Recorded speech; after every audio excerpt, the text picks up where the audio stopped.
Okay, we'll go to questions in the room, please. Hands up. Thank you, Craig. Daniil, obviously you're extremely disappointed right now, but can you just recap the match and when that last point was played, what went through your heart and your head? Yeah, it's definitely tough. I don't like to lose matches. That's, it doesn't matter if it's a first round or a final of a Grand Slam. Of course, it's just that feeling that you're closer to hold the trophy than when you lose the first round. Talking about the match, I was actually, it's tough, just when you lost to actually reconsider it straight away. But I feel like it's the kind of matches I won throughout this tournament that he won today. Because, I was there in the first set, I was up a break in the second, but at the end I lost in 3 sets where I didn't play bad, but I didn't play my best level. Probably he made his game that good today that I couldn't stay at my best level. And that's, I obviously thought about Rublev and Tsitsipas, both amazing top 10 players, and I won in 3 sets with kind of similar score, where they were playing good, but I felt like I was better. So today it was the case for Novak, and I cannot say much more than this. He was better than me today. Could have done things better for sure, yes, but I didn't manage to, so that's why I don't have the trophy. Karen? So when you, in trying to crack these top 3 players in finals, what do you think is the key? And do you think you got closer to it through the experience tonight? Or do you feel right now like you're farther from that than you felt you were yesterday? I think I got closer because I always say experience is the key for me. Next time, if I play Novak ever here in the final, I for sure gonna do some things on the court, maybe off the court also differently, because at least I would have this experience where he won me easy, so I'll try to do something better. It doesn't mean that I will succeed, but that's life of a tennis player. And talking about the top 3, I always say they're just better than other tennis players. There is no, I'm not shy to say this. It's just truth in facts, in numbers and everything. After, of course, when you're out there, you want to beat them. You don't care that it's the big 3 or the big 100. But that's why they have so many slams. They're just really good. You told that endearing story about hitting with him in Monaco. We think it was 2014. Does that make sense? I will not remember the year, but you were 655? probably. Yeah, I remember I was going to Minsk, to Belarus for futures. And he was going to Montreal or Toronto. I don't remember which one of the two, after just winning Wimbledon. And was my coach, I think, usually like top 10 players, he just said that he wants to hit with somebody in Monaco. I was around. And yeah, I mean, what I said there was true, I come there, also hearing stories in the media that Novak is not a nice guy and all this. And he was late. That's the only bad thing I remember, that he was late. And then he was super nice to me, and as I said, I was really shy, so I was like, staying, just playing some balls, trying not to miss, for sure, really stressed, and playing the world #1 and all this. And he was super nice, nothing much to say. And after we had some other stories where he took me on a private jet to Serbia on Davis Cup. I was just 2 weeks in the top 100 or something like this, and yeah, he was always really nice to me. He helped me a lot, I would say, for my confidence in my career. Matt? Yeah, I mean, obviously you didn't play your best tonight. I'm sure that was difficult for you. Do you think that was generated by you just having a bad day, or how much of it that is Novak played a beautiful match and did he cause you problems? That's where it's tough to say, because I don't know 100%. I feel like I for sure could have played better, and especially looking at the matches where I played him. At the same time, there is always a question, maybe he was not that good. The other matches I played him, because it's always day by day, and the question is, how did he manage to win here 9 times out of 9? Probably all the 9 times he was better than his opponent, so I don't have an answer to this question. He definitely was good. I definitely could have done better, but even if I would have done better, doesn't mean that the score would be different. So today we have this score. I'm the loser, he's the winner, and that's point, you know. Craig? First set was very crucial, wasn't it? Yeah, I mean, and that's where the difference is, you know. If we look at the game that I lost, the first one, for sure, get out there. Not really tight, but it's just a start, you know, you want to get into it. I actually hit all my first serves, and he broke me, so not many guys capable of doing it. Top 3 probably are. And the last game was La 40, trying to come back, hit 2 good serves, or 1 good point, 30-40. Make a really good serve. He managed to, you know, on the stretch, like I do sometimes, bring it back, and I put it in the net, set is done.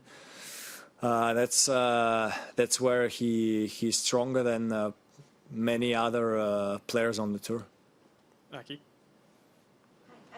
I think many tennis fans are expecting you to beat like these top players in the slams because of your potential and your record against these good players. So, do you prefer to beat these, you know, top 3, top 4 guys in the final, or do you it doesn't matter to you? Oof, I mean, it depends how we put the question. To win a Grand Slam, I don't care who to beat. It's a Grand Slam, it's a trophy. I will be playing against Aslan Karatsev in the final. If I would beat him, I would be really happy. I would be playing against Novak. I think I would be same happy. You know, it's a Grand Slam, it's a trophy. But if I have to face them, I would say, yeah, in the final probably is funnier, I would call it, because that's where is the biggest challenge. I had 2 chances. I lost both of them. Hopefully we'll have some more, but as I said, Grand Slam is a Grand Slam, no matter who you beat, no matter which round. Alex? Does this loss hurt more than the US Open final defeat because of how you've been playing the last few months? I would say US Open hurt me more because I had more chances finally to win it than I had today. But both losses hurt, but the only thing that keeps me warm is that you know, I always try to do my best on the court. Today, my best, I was not happy with myself during the match. I felt like I'm doing my best, but it's not there, and it happens. This is also life, and that's why, you know, I always say that after I finish my career, no matter 20 slams, 1 slam, 0 slams, if I always try to, of course you cannot be 365 days in a year at your best, but if I try to do my best, that's why I became more professional a few years ago, working more physically, mentally, on the court, out of the court, trying to eat good during tournaments and stuff like this. That's where I will have no regrets when I finish my career, no matter what I achieve. And that's, I find, the most important after such defeats. Karen? Were you surprised that he kept trying to bring you in as opposed to moving you side to side? He brought you forward more often. I feel like he always does it against me, but against many other players. He likes to do drop shots, some short slices, so I was ready for it. Yeah, definitely. I remember some points, maybe even important ones, where he was at the net. If I go cross, I would pass him, but he went down the line. I went down the line. He was there. He won the point. But that's tennis, you know. That's you know, you can watch the match on the laptop together, and I'll say, okay, this shot should have done different, better, or something. But that's also where he's really good, and reading opponent's game, knowing what you will do next, and how to beat you. Couple more in the room. How long do you think that it would take you to get over this? To be honest, I'm usually quite easy in defeats, I would say. I'll be playing in Rotterdam in a few weeks, and that's the best part of tennis is when you win a tournament. If you have a tournament next week and you're going to lose a final, semi-final, first round, you're going to be disappointed with a loss. You will almost not remember a win. I guess it's different after a Grand Slam win. I don't have one, so I cannot say. But yeah, I mean, I'll definitely discuss it. We already did a little bit, but discuss it with my coach just for an experience to be better next time. I think in 2 days I will be home and just will be preparing for the next tournament, which is really soon, Rotterdam. And yeah, I would say 2 days. Final one in the room. Thanks. You mentioned watching matches on your laptop. Will you watch this? No, I don't like watching matches in replay because I feel like I remember them in my head. And if I work mentally on something, that's when I can watch matches with the person who helps me mentally. But with my coach, we don't. We did first long ago. Felt like it doesn't bring something special to my game, which is, you know, our goal is to bring the best out of my game. And I feel like the more I watch matches I lost, even if it's experience, the more I watch them, the more I get into that atmosphere where I lost, which I don't like. Go now to online questions. First one from iNews UK, James Gray. Daniil, commiserations. I wonder if you mentioned that there were things that you might do differently on or off the court. I wonder if you could think about your first Grand Slam final and if there were things you took away from that match that you tried to implicate in this one, or experiences that you took away from that you tried to use? Yeah, it was two different matches for sure, because just they play differently. One is a lefty, the other one is a right-handed, first of all, you know, straight away. And Rafa gives you more time to think on the court, but then, you know, then he's amazing in defense, he's amazing with his forehand, you feel like you won the point, he makes some crazy shots. But you have time to think and you have time to adapt to things. Today with Novak, I felt like, you know, I wanted to mix up things, I wanted to try to do something different, but I felt like he took all the time from me, he took all the advantage in his side straight away. And so I was there, you know, we still played like 2 hours or something, so not that fast match, but for me it felt like 30 minutes and I was there holding the finalist trophy. So I will not say right now, I don't know what I'm going to do differently, but for sure I'm going to try to do something differently. But that's two completely different matches, which are both experience, and I'm really grateful for this. Next question, thank you, from the Associated Press, Howard.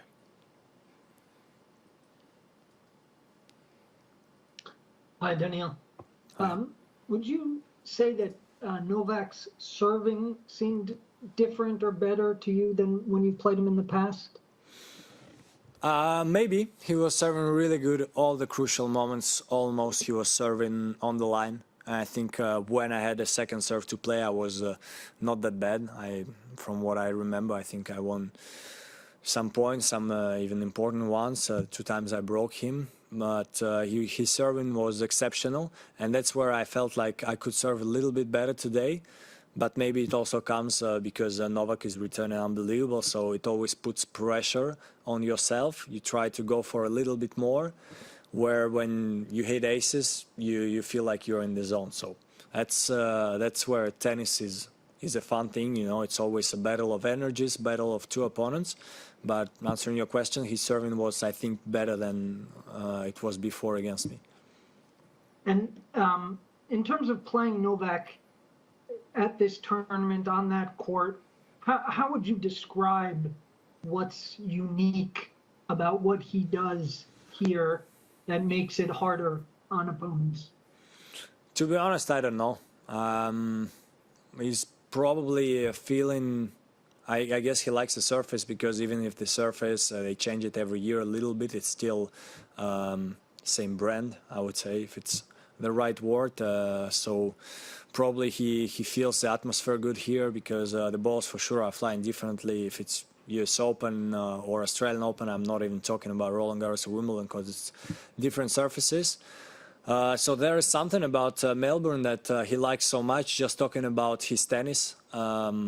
And that's why he won here 9 times, but I would not be able to tell you if it's the serve, backhand or the forehand. It's all together.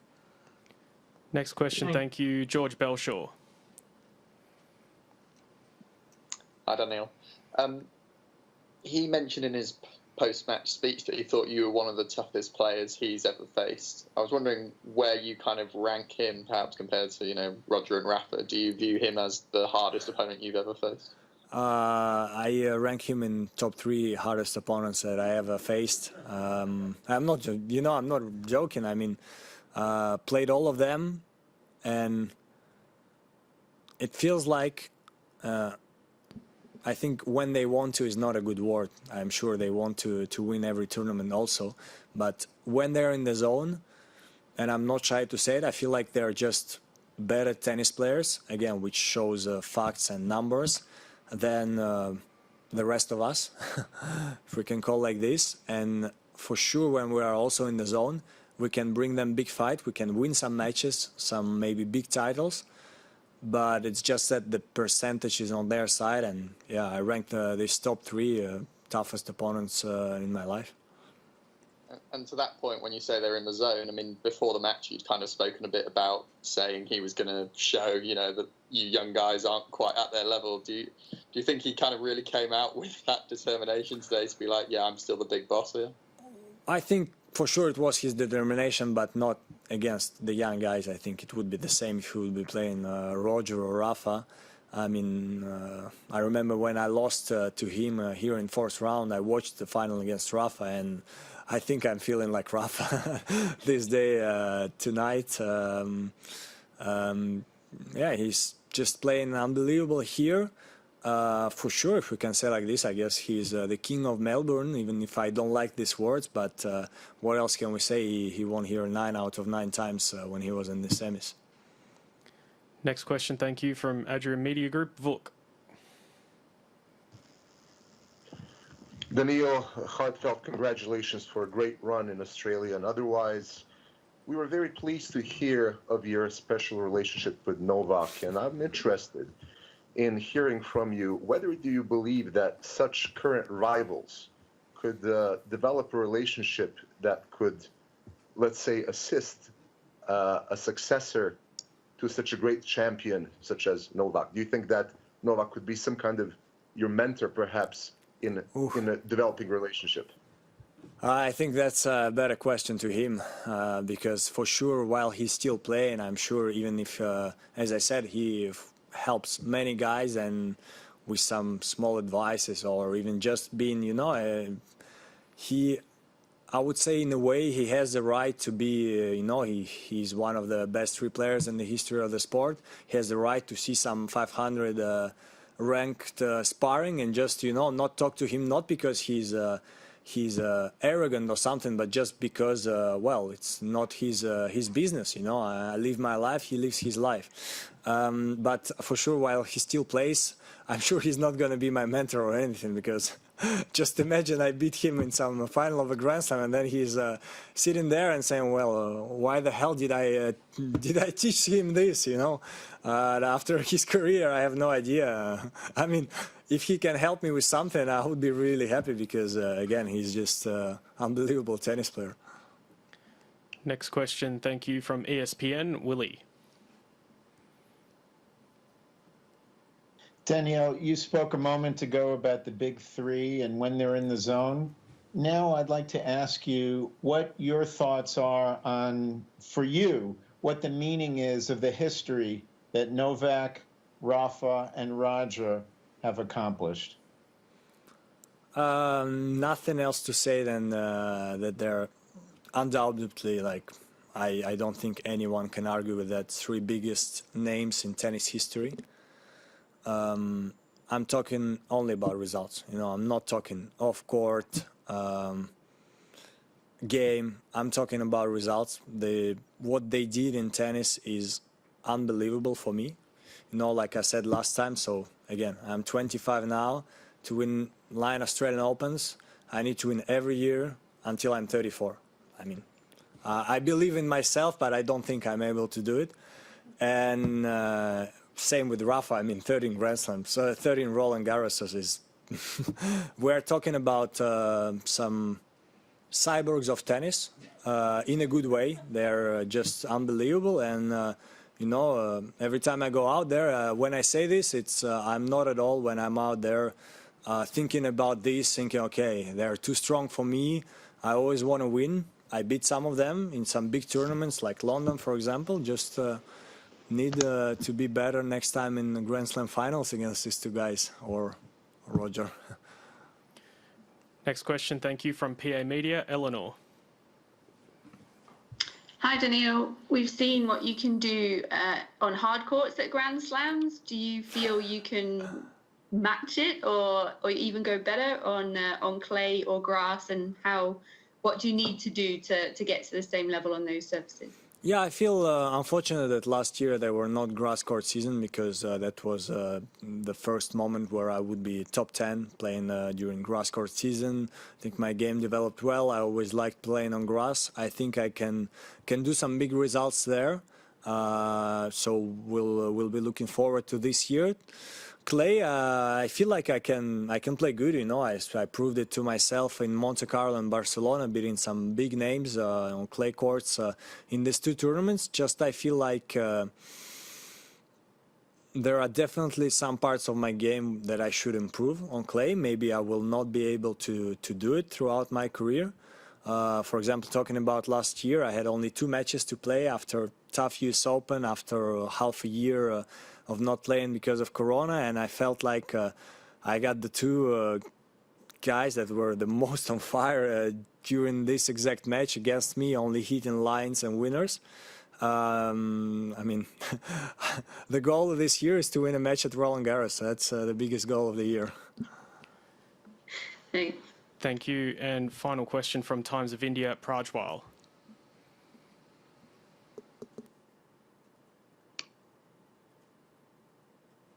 Hi, Daniil. I just wanted to go back to the match and ask you. You know, after the first set ended the way it did, you won the first game. You broke him in the first game of the second set. What happened in the next 4 games, and how did it play for you mentally, and what did you think happened in that? Yeah, you know, when you lose a tough first set, it's always good to break straight away. You know, it makes you forget the first set. And I was like, okay, this is the momentum change. I got the lead in the second set. I got the serve. Let's go. And and then I was down 1-4 quite fast. And we're, you know, coming back again. I should have done better things for sure. Maybe should have served an ace in one moment. Should have put a forehand winner or something. At the same time, he returned the balls in the court. He was aggressive. He was making winners when he had to. And we're just coming to again the moment where he was a better tennis player today, without a doubt, which is disappointing for me, but not much else to say.